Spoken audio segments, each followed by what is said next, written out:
Hello, everyone. Today we have Sterling Griffin today, and we are going to be talking about how lots of agents are customer service agents. They forget that they're top sales skills that they need to build. We're going to be talking about how to build relationships with powerful, influential people. We're going to be talking about how to build, create short, fast-paced internet leads. And so we're so excited. So Sterling, welcome. Thank you so much, Chantel. I'm happy to be here. So I want you to give us a brief kind of synopsis of your story of how you went from being homeless to being a millionaire. Yeah. So a few years ago, I was actually a evangelical pastor. So I was working full-time in a church. And during that process, I went to seminary school, which is graduate school for ministers. And while there, I realized that actually I didn't want to be a minister. I loved people. I loved inspiring them and helping them, but I just didn't want to work in the church anymore. And in the process of that happening, I became depressed because sometimes when you think your life's going to end up a certain way, you're going to end up going a certain way, and then it doesn't happen that way. That misalignment can create just emotional challenges. So I got depressed. I ended up not being able to keep a job. And over the next 4 months, I slowly, through that depression, became homeless. And what changed it, what started to shift me out of it, was going to see my first main mentor, who's a guy you probably know. His name's Tony Robbins. And I went to Unleash the Power Within. It's his flagship core event this October 2015. And with 10,000 other people, I learned how to change my life. Well, after that event, during that event, I learned two core things that are really at the center of everything that I've done since then. And I think that any real estate agent, any person that just wants more out of life can use these two things. And Tony said them on the third day. I'm going to share them with you right now. He said, by the way, this 4-day event, 50 hours.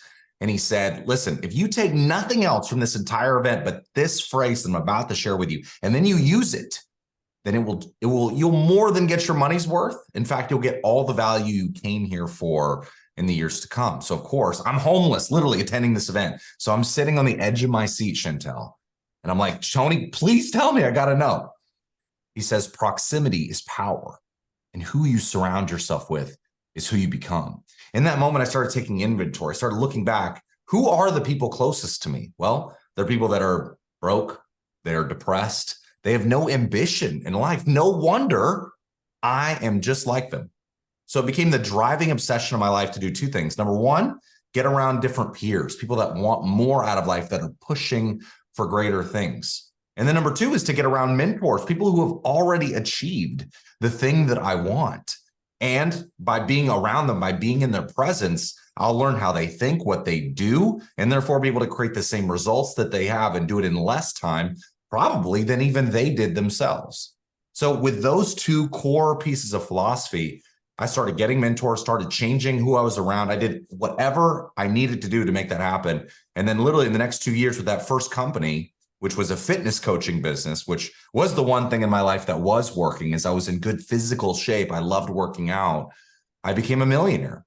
With an fully online coaching business, I became a millionaire. And then over the next 3 years following that, I transitioned to helping other fitness professionals grow companies online. I helped many of them become millionaires, which, by the way, the average trainer, which was my main audience member, those people on average probably make less than real estate agents. The average one makes $20,000 a year. And yet I helped 12 of them become millionaires, hundreds of them become six-figure earners over the next 3 years, and then sold that company. But so that's a little background on how it all changed for me in the beginning. I love that proximity is power, and who you surround yourself is key. I want you to talk about some practical tips of how to build relationships with powerful, influential people. So if someone says, great, I want to do that, but give me some practical tips of how I can do that.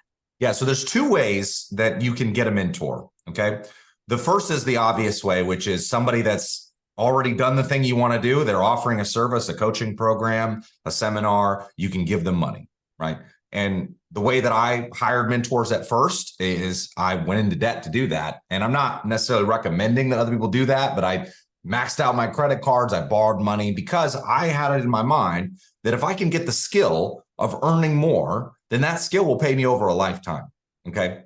I don't just want to get paid one time, want to just sell one deal. I want to be able to do this forever and do a lot of it. So that's the first and most obvious way. But let's say, for example, that the type of skill that you want to learn is, or maybe you just want to be close to, say, somebody, it's Canzel. I mean, I hope that each of you know that are listening to this or watching this, you know who the top producers are at your firm, or you know who the top producers are at other firms at least, because those are the people that you want to be around. But I'm gonna share with you a secret. If those people are not necessarily like, you can't just pay them money, right? You just can't, hey, here's 10 grand or 5 grand or $2,000, whatever. They just won't take your money. They're too busy making their own. Then this is a little story of how I broke into real estate investing myself when I had no business doing it. So I sold my internet marketing business 3 years ago at the end of 2020. And then I wanted to get into real estate investing, but I didn't know how to do it. I didn't know how to find the right deals. I didn't know how to make good investments happen. And I wanted to do this quickly, just in the way that I grew my first business quickly. I wanted to grow an investing business quite quickly. So I found a guy that was making millions and millions of dollars, basically doing wholesaling. Okay. And this is not, don't think too much about what he was specifically doing, but instead my process of building a relationship with him. I found out that this guy who's making millions was somebody that I wanted to be close to, but yet he wasn't offering a coaching service. I couldn't just give him money and learn from him. So instead, I found out what business mastermind he was in. I joined that business mastermind. I found out what people he looked up to that were also in the mastermind. And I started making friends with them, asking them what they needed help with. And then I offered to do one simple thing. Now, this is a super simple hack. You're going to love this. It is totally a hack. It is absolutely a shortcut that will help you if you want to become friends with more successful people.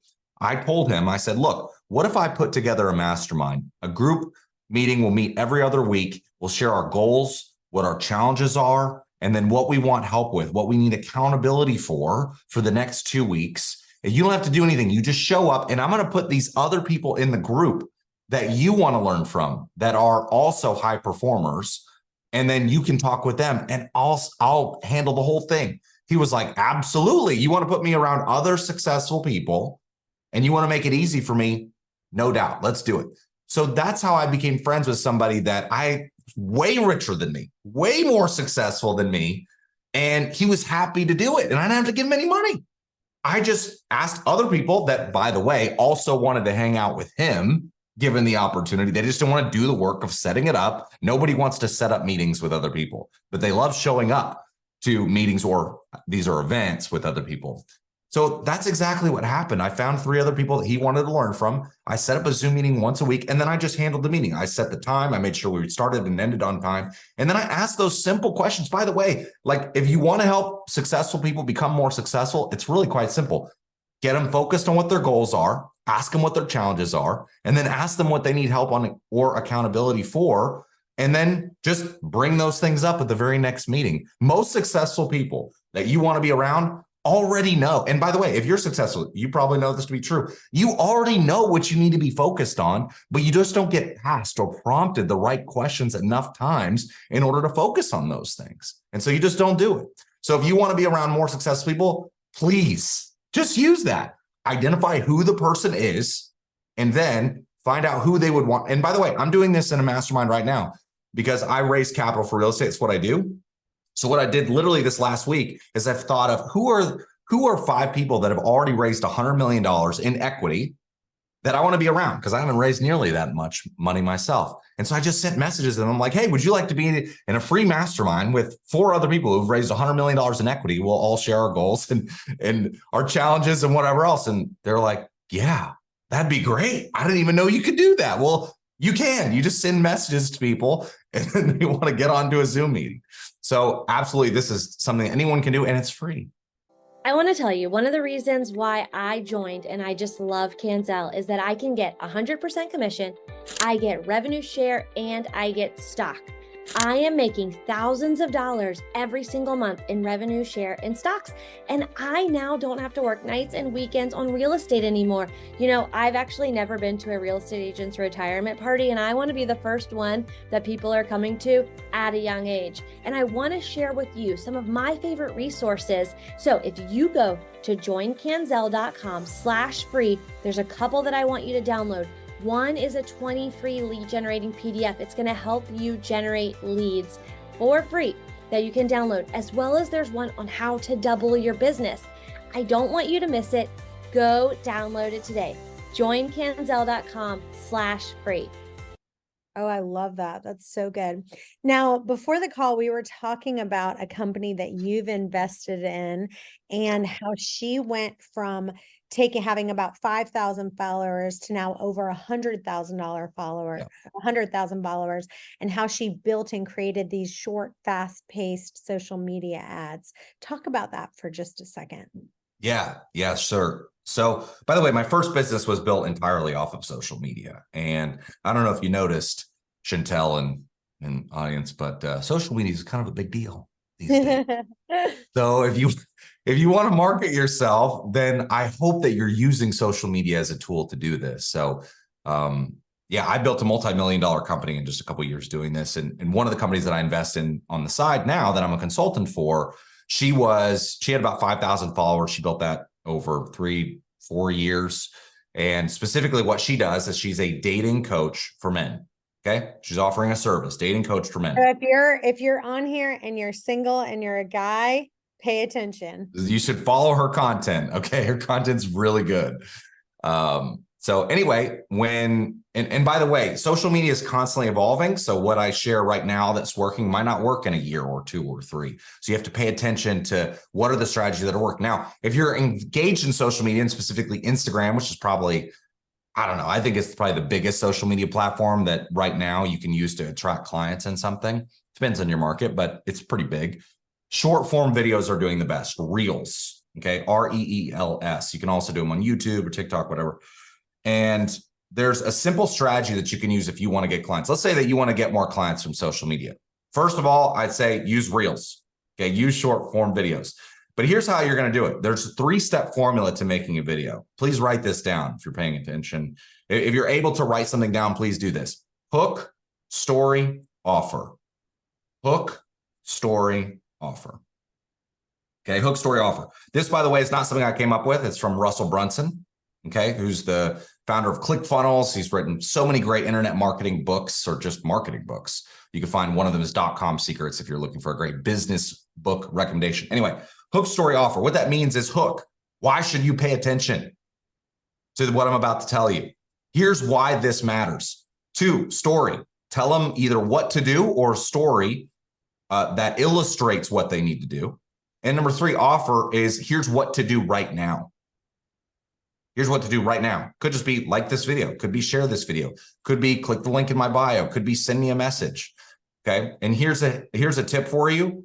For every one time that you ask somebody to do something like message you or list your home with me or something like that, you want to give at least 10 times where you don't ask them for anything like that. You just ask them to say, like the video or share the video with a friend or comment below, something like that. Why? Because in social media, you want people that are viewing your content to associate you so much more with value, like value for them rather than value from them, meaning like get a new client out of it.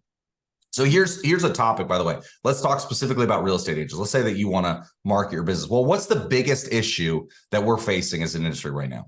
Obviously, it's high interest rates. So you have high cost of debt. That means there's lower value of your property, right? Because the people that want to buy your property, they just can't buy as much property as they could 1 or 2 years ago. This is obvious. So what's a strategy that not many real estate agents understand that you can provide both teaching of, understanding of, that the rest of the market just won't ever know? Well, seller financing. Seller financing. What does that mean? That means that the seller is going to finance a portion of the sale price at a predetermined interest rate. That is probably, it's almost certain, it is in fact certainly going to be less than what they could get from the bank. So, but yet most sellers, most homeowners have no idea about this as a tactic. And yet, if they use it, it can increase the value of the home. They can sell their home for more. Now, they're not going to get as much cash up front, but that's okay. A lot of sellers will be fine with that. They'll just take some passive income at a monthly payment over the next 5 years. So let me just give you an example on how I might do this in a quick video. Is that all right, Chantel? Yeah, that'd be great. All right.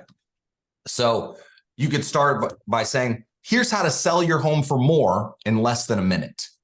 So the problem today is that most homeowners are not able to sell their home for the price that they want. But here's what you can do to make your home more valuable. You can offer seller financing.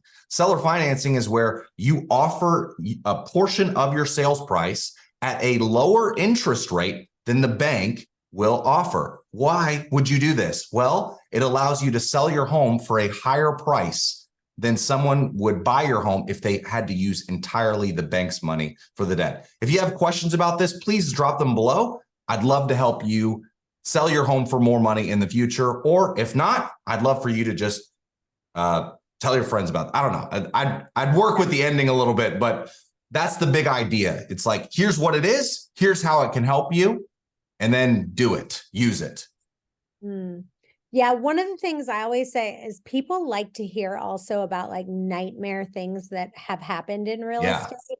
So like the hook could always be a nightmare. So it'd be like, you guys will not believe the client, we just had a closing where the client took the chandelier or whatever the nightmare is.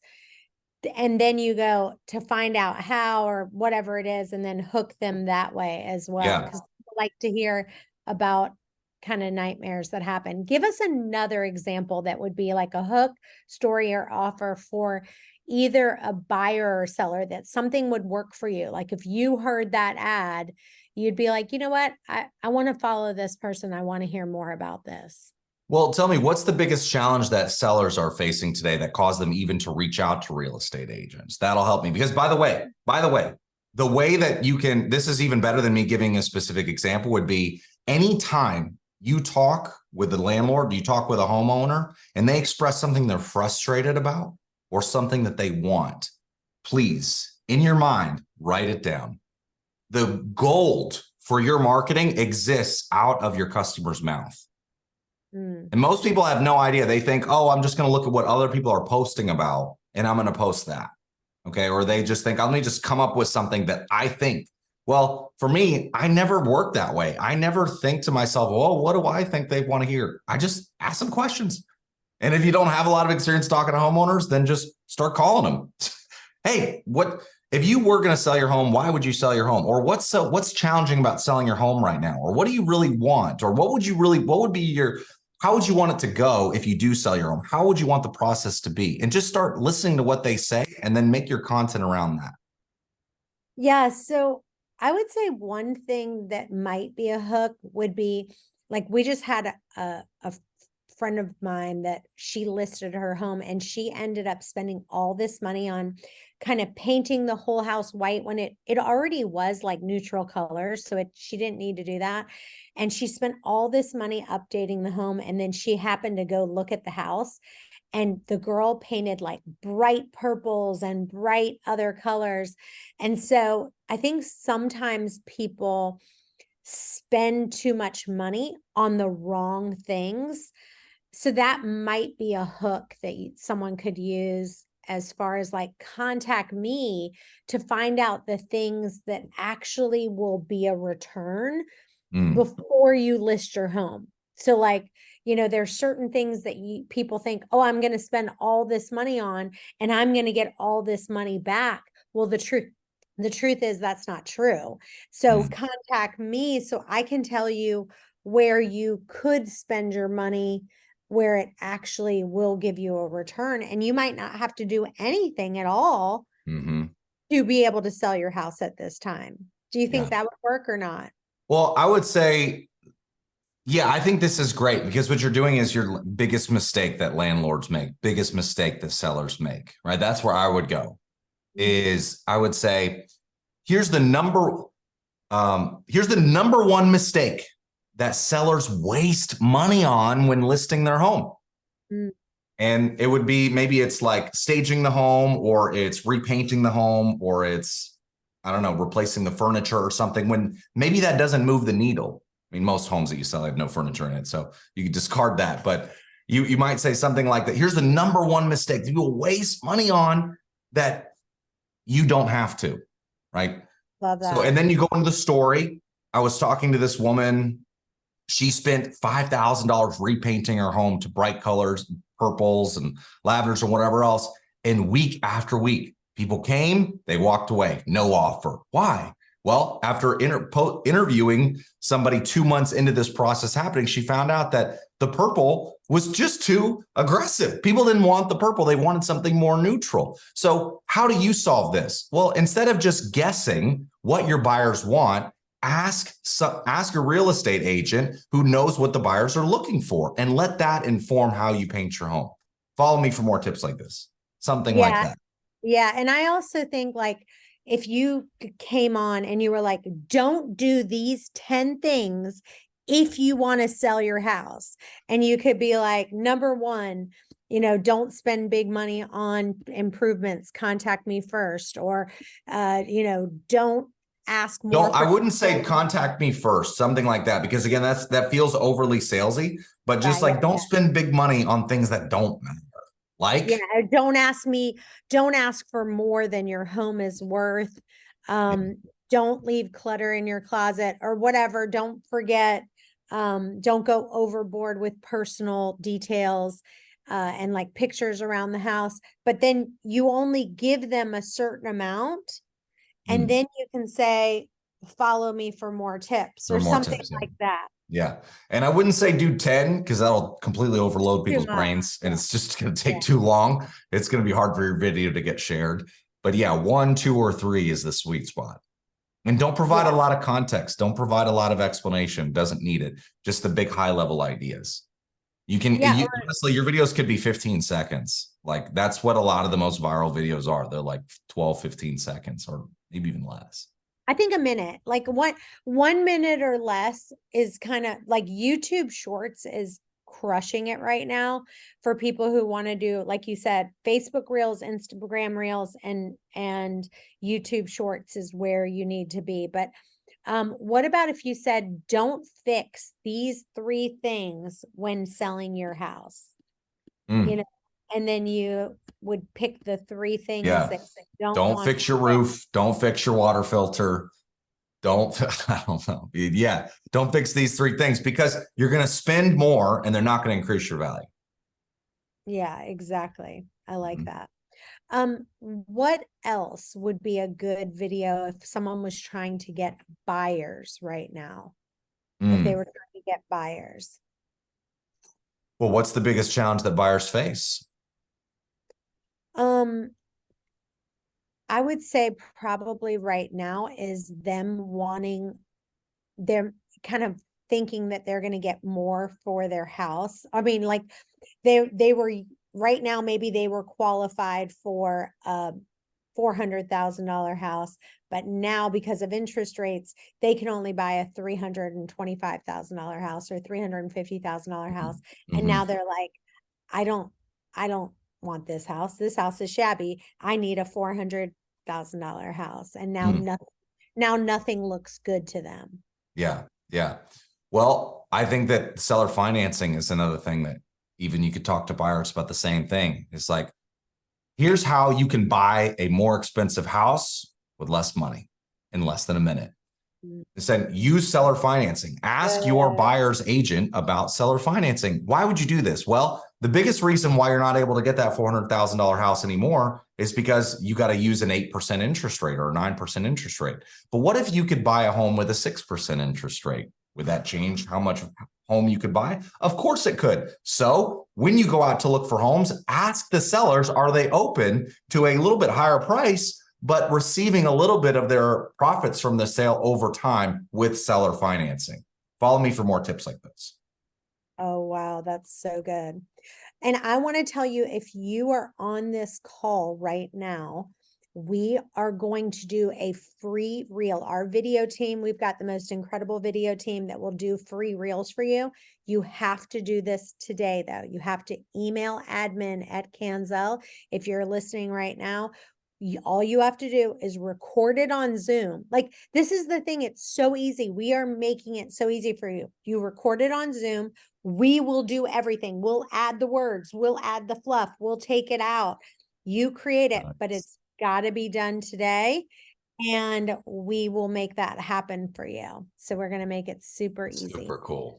All right. Last thing I want to talk about is I feel like real estate agents now have gotten so lazy and they've been so used to being a customer service real estate agent. Like, oh, you want this house? Let me write it up. I'm just a customer service agent.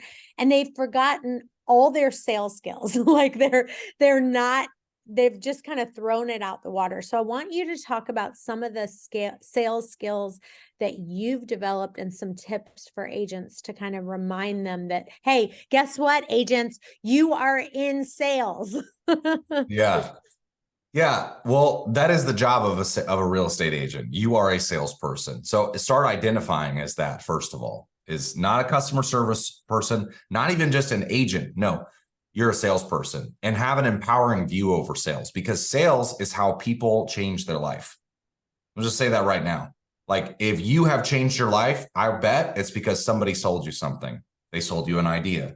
They sold you a habit. They sold you a thought. And now you live differently because of that. So fall in love with the process of sales. But I'll say this, my number one tip to being a great salesperson is being curious. It's not being a teacher. It's not telling people what to do. It's not being authoritative. Here's what you need to do right now. Because people don't respond. They're not influenced by someone telling them what to do, but they are influenced by people that are curious and that care. Okay. So being proactive with your curiosity, let's say that you're talking with a buyer, say, hey, just tell me your dream for a second. How does this go in your dream world, right? You're able to sell it for this price. You're able to have the process be seamless. You're not involved. You don't worry about anything. You just know that it's handled by a pro, somebody that's been doing this for years, somebody that has your back and cares about you and your family. Okay. And then tell me what are the things that you want to avoid? You want to make sure we don't have happen. Okay. Or maybe you've had happen in the past. What have you tried before that didn't work? Okay. That you want to avoid this time. Just getting really, really curious. And here's something important. When your buyer starts talking about their pain, their problems, their issues they had in their past, please pay attention to this. Use what's called mirroring in sales. It's just a little thing. By the way, if you want more great things on sales, a great book that I love is Never Split the Difference by Chris Voss. So again, if you're going to be a great salesperson, keep educating yourself. Never Split the Difference by Chris Voss. He's a FBI negotiations expert. He's huge personal brain. He's a brilliant guy. But mirroring just means when somebody says what their pain is, you just repeat it back to them. Okay. So man, I just really struggle with feeling like this is going to happen.